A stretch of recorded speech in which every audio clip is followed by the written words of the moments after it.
शादी के बाद बेटी पहली बार मायके आई तो बेटी का स्वागत सप्ताह भर चला। संपूर्ण सप्ताह भर बेटी को जो पसंद है वही सब किया गया। जब बेटी वापस ससुराल जाने लगी तब पिता ने बेटी को एक अगरबत्ती का पुड़ा दिया। माँ ने कहा कि बिटिया प्रथम बार मायके से ससुराल जा रही है तो ऐसे अगरबत्ती जैसी कोई चीज भला देता है क्या। अब पिता ने झट से जेब में हाथ डाला और जेब में जितने भी रुपए थे वो सब बेटी को दे दिए। ससुराल में पहुंचते ही सासू माँ ने बहू से पूछा कि माता पिता ने बेटी को विदाई में क्या दिया। जब उन्हें अगरबत्ती का पुड़ा भी दिखा तो सासू माँ ने बहू को कहा कि कल पूजा में यह अगरबत्ती लगा लेना। सुबह जब बेटी पूजा करने बैठी तो उसने वह अगरबत्ती का पुड़ा खोला जिसमें से एक चिट्ठी निकली। चिट्ठी में लिखा था, बेटी यह अगरबत्ती स्वतः जलती है मगर संपूर्ण घर को सुगंध से भर देती है। इतना ही नहीं, यह आजू बाजू के वातावरण को भी अपनी महक से प्रफुल्लित कर देती है।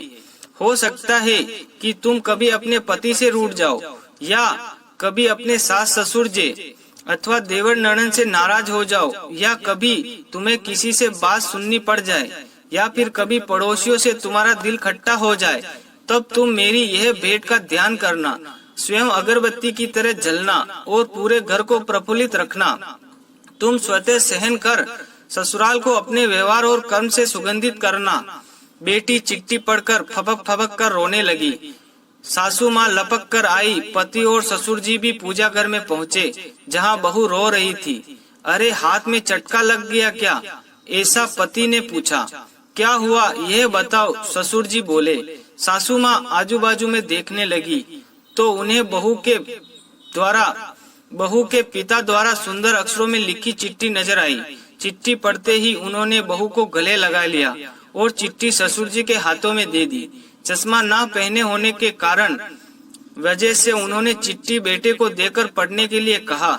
सारी बात समझते ही संपूर्ण घर स्तब्ध हो गया।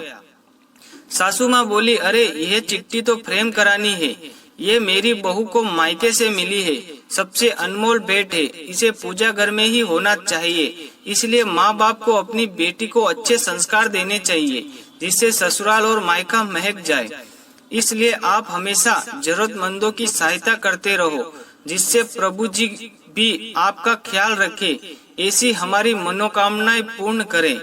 कहानी अच्छी लगी हो दोस्तों तो कमेंट में जरूर बताएं और कहानी को ज्यादा से ज्यादा शेयर करें। फिर मिलेंगे एक प्रेरणादायक छोटी सी कहानी के साथ। जय हिंद, जय भारत, जय श्री राम, जय बजरंगबली, हर हर महादेव। कहानी को ज्यादा से ज्यादा शेयर करें दोस्तों।